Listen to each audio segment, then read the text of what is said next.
Hey guys, welcome to my video. If you're new to my channel, my name is Jessica. I am an au pair in France currently, living with a host family. And so the other day, my host dad gave me a really good idea for a video. He said, Jessica, you should do a video about like rules of being a good host family, or like what makes a good host family. And then he suggested I could do a second video interviewing them, getting their opinion on what makes a good au pair from a host family's perspective. And I thought this was a really great idea. So I've sat down, I've come up with a list of ideas of different characteristics of a good host family. Of course, this is going to be different based on different personalities, different preferences. Every family has their own personality, every family has their own makeup of people, and every au pair has their own preferences. But these are kind of general things that I think is helpful for most host families and au pairs to be thinking about. If you're an au pair, hopefully this can help you think about what to look for in a family or what to ask for from your family. And if you are a host family, hopefully this can help you be thoughtful in approaching your au pair situation and thinking about how you can do the best of upholding kind of your end of the relationship. So the first thing that I came up with was, when you're inviting an au pair into your home, recognize that you're inviting another adult to live with you. So an au pair is a really unique situation because most host families are, at least most host families that I talk to, are looking for someone to be a kind of big sister to the kids. And that's what I think most au pairs are looking for. Of course, there are going to be some host families that are really just looking for a cheap nanny, someone to take the kids off their hand. I've definitely heard of au pairs who've had that experience before. But generally, both sides of the equation, the host family and the au pair, are getting into it because they want a cultural exchange and they want to really be integrated into the family. So how I explain au pairing to people who aren't really familiar with it is, it's kind of like being a foreign exchange student, but it's kind of also like being an informal English teacher, because that's also usually a big part of why you are there, is to help teach the kids your native language. And the other aspect of it is that it's also kind of like being a nanny. So a lot of your responsibilities are going to be childcare responsibilities. And so it's an interesting role because you're balancing all those different sides of the equation. I think that it's really important to keep in mind that your au pair is, an adult who's taking their time to come to the country and spend this time in their life really learning the culture, trying to, improve various skills, because working with children and working as an au pair actually can be great for your career. It teaches you a lot of fundamental skills about how to work with people, how to work with kids, how to be organized, how to have a lot of responsibility. A lot of employers look very favorably upon it. And so just recognize that your au pair is going into this experience wanting to be treated as an adult who's made like a cool and exciting decision in their life, because that's what they are. And I think that this can kind of change depending on the family, and depending on the au pair situation, but I think that there can be a temptation to or how do I explain this? I think that it can be hard between striking the balance between looking at your au pair as another kid in your family and looking at them as an adult, like living in the household with you and helping you out with the kids.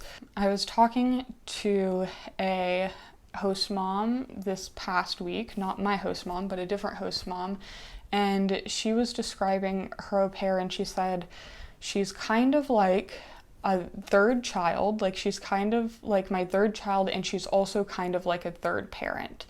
And I think that sometimes a lot of the tension in au pair relationships comes with negotiating those two roles, because if you really look at your au pair as a third child and treat them as a child, that's just eventually not going to go over well. It's going to create tension because even if they're 18 years old and this is the first thing that they're doing after living, with their parents, they are an adult and you're not their parents. So if you start trying to control their social life, tell them exactly what they should be doing in their off time, trying to micromanage them, obviously that's not going to fly. Like, there's going to be a lot of resistance and tension there.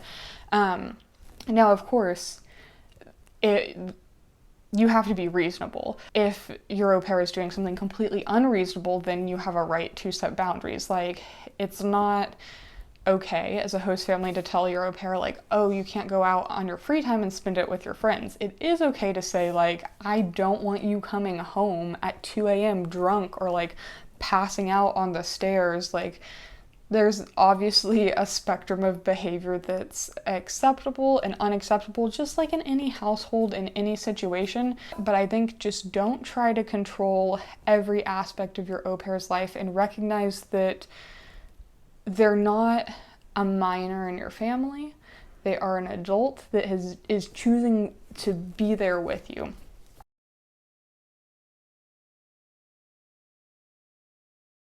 Number 2 is respect their boundaries, their space, their time, their privacy if your au pair is kind of a private person.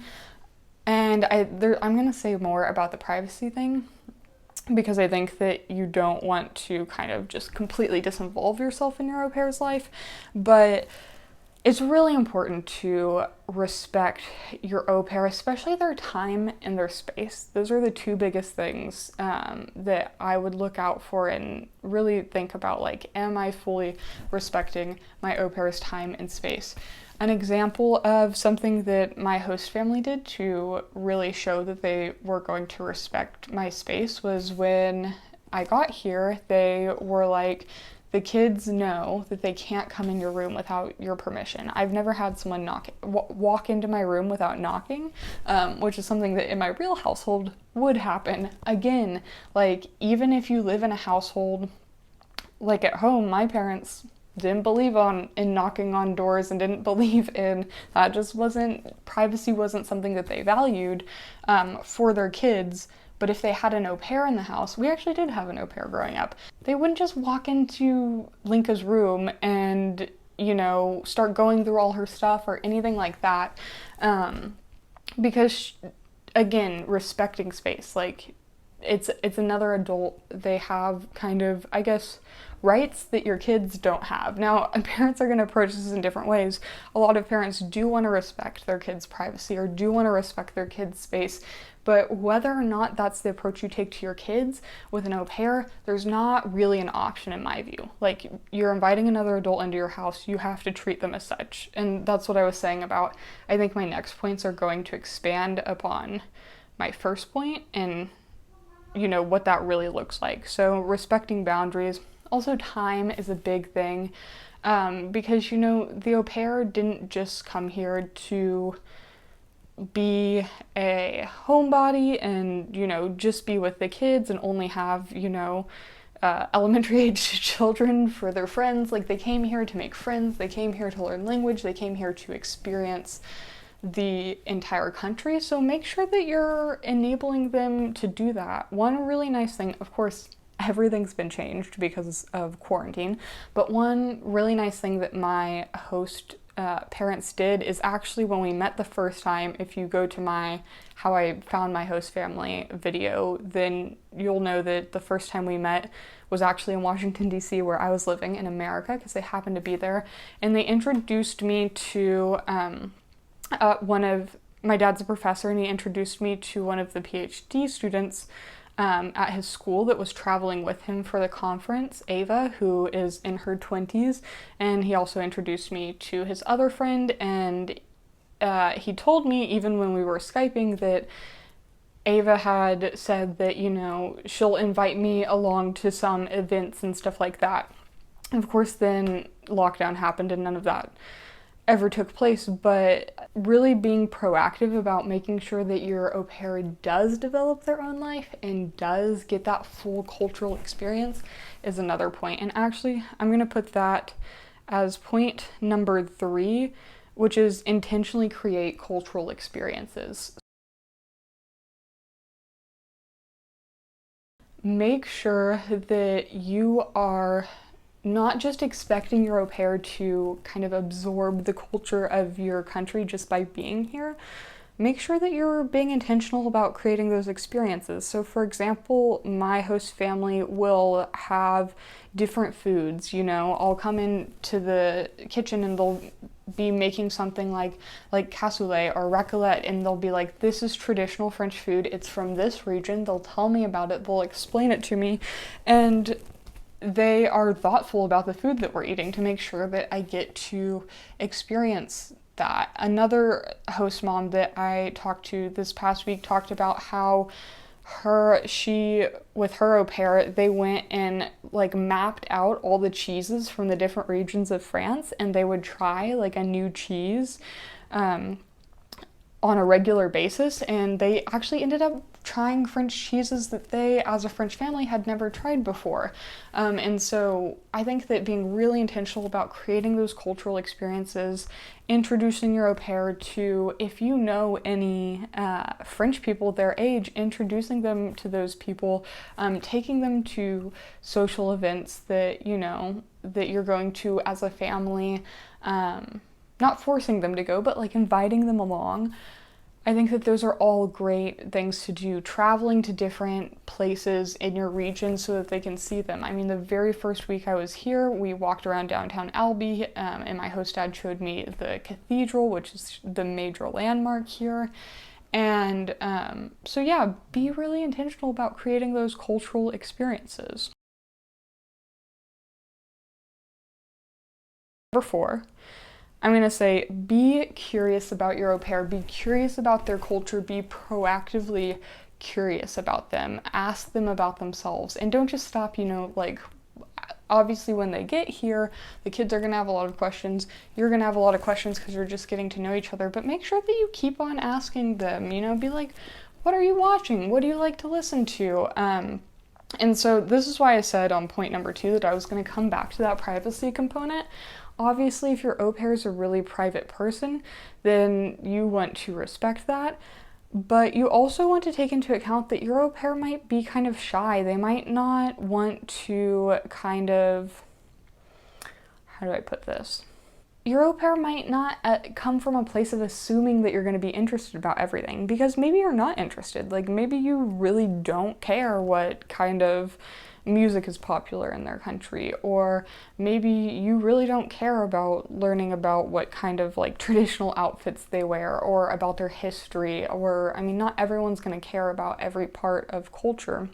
And so with being curious, I just would say make sure that you're kind of showing your interest in your au pair and their culture by asking them questions. That's the best way to really show interest in someone or something, is to ask questions about it consistently.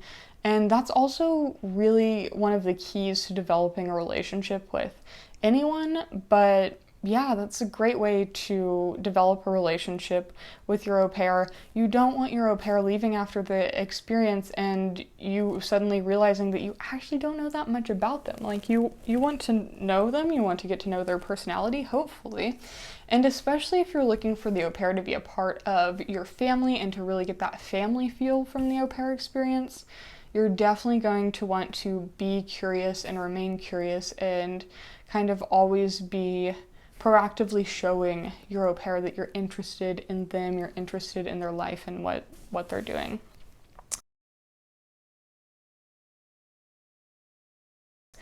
Number 4 is respect cultural differences, and this also means like discussing cultural differences. So I'm really lucky in that my host family lived in America for a year very recently, and they loved it, and they actually lived in the South. They lived in Georgia. I'm from Texas, so they're actually really familiar with a lot of aspects of my culture, and my host dad works in America all the time. He's always flying to America, so I'm very fortunate that they are aware of a lot of the cultural differences.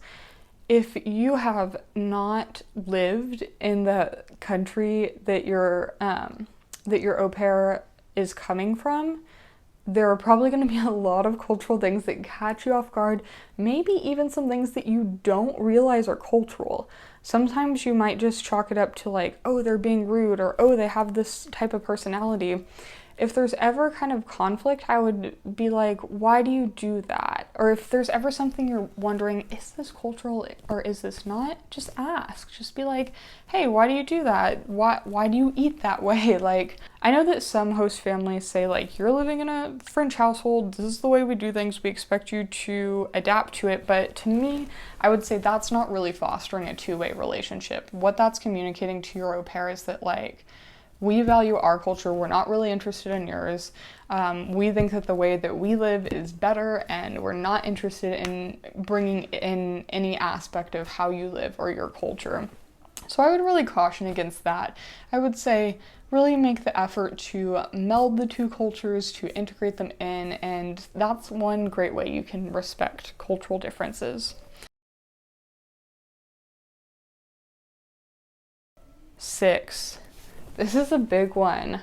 Be thoughtful about discipline. I think that discipline is one of the biggest things that can cause tension and issues in au pair experiences. And first of all, I want to say that the biggest thing I think that causes issues is kids asking parents like, so say the au pair makes a judgment on something, like, no, you can't eat that candy right now. Then the kids go and ask the parents and say, hey, can I have this candy? And the parents say yes, and the parents subvert the authority of the au pair. I think that there's a million different scenarios in which that can happen, but that is one of the quickest ways to create room for future issues. And I also say this as a former teacher, so this is like really where I learned the importance of this. You do not want to subvert your au pair's authority if it's a moment where like they're in charge. And the best way to deal with this, every au pair that has had a family do this has reported really great experiences from it, is the best way I think to handle it is to side with your au pair in that moment. I mean, unless it's something egregious. Obviously, if they're like slapping your kid across the face, don't side with them in that moment. But if it's something that's not like abusive, just side with them in that moment, and then privately, as adults, talk about it later that night. So if you're like, we normally wouldn't handle it that way because of this reason, talk about it, hear out why your au pair kind of approached the situation the way they did, and then come up with a system in the future, but always side with your au pair in the moment, unless it's like an emergency. Because what's going to happen is if you don't respect the decisions that your au pair is making in taking care of the kids are not going to respect the decisions that your au pair is making, because you're communicating to them and you're teaching them, not overtly, but subconsciously, that, you know, the au pair can be questioned, the au pair can be wrong, the au pair can be, ignored, the decision that she made can be ignored or just reversed. And when it comes to the au pair having to take care of your kids, especially alone, when you're not going to be there in situations where the au pair really has to make important decisions about what is being done, what is allowed, what is not allowed, if you don't instill that respect, it's going to create a lot of tension down the line. Another good strategy you can use is to, if your kids ask you something in a moment when your au pair is in charge of them, when they're supposed to be in charge of them, just say, go and ask blah, blah, blah. Like for my host parents, if one of the kids came and asked them a question that wasn't like a question about their French homework that I couldn't possibly help with, if it's something that the au pair can answer, tell them, go and ask Jessica, go and ask Samantha, whatever the au pair's name is. And just that communicates to the kid that, first of all, I trust the au pair to make decisions about whatever it is that you're asking about. Second of all, whatever answer they give you, they have the authority, so you have to respect whatever that answer is. And third of all, it communicates to them, the au pair is in charge right now. Don't be interrupting my work. This is great, especially for parents who work at home. A little known thing, I think, from a host family's perspective, I think a lot of host families probably don't realize this, but actually in the au pair community, a lot of people really don't like working for parents that work from home, and will even make that like a principle, like I'm not gonna ever work for a family with a parent that works from home, because this issue can arise so much and it can make the experience of au pairing so difficult. And so this is also very relevant right now in particular, when most people, with all this craziness that's going on in the world, most people are working from home. And in this situation, setting clear boundaries about when the au pair is and isn't in charge, deferring authority to them when they are in charge, and always respecting their decisions, like that really will set you up for success in your au pair relationship. And then talking about any disagreements, not in front of the kids, but separately as adults, and operating as a 3-person team, or if you're a single parent, a 2-person team, instead of making it like my decision against the au pair's decision. So yeah, I think that that's the most important thing in discipline. And honestly, if you communicate about your discipline, if you talk about it, and if you aren't subverting your au pair's authority, and you're constantly communicating to your kids that the au pair can make decisions, that she is trusted to make decisions, that decisions must be respected that the au pair makes, you're gonna have pretty smooth sailing, honestly. Last point, I think this is point number 7. If you work from home, and this is what I was talking about basically, so I'm just going to go over this briefly, but if you work from home, set clear boundaries about when your au pair is in charge. Yeah, those are just some different points to keep in mind about how to be a good host family. If you're a host family watching a video about how to be a good host family, chances are you're probably going to be a pretty good host family, because that shows that you're putting thought and effort into your experience.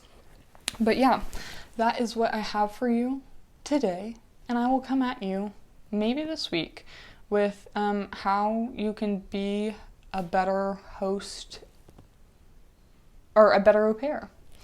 The follow-up idea.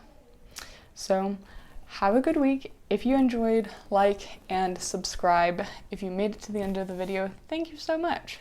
Bye.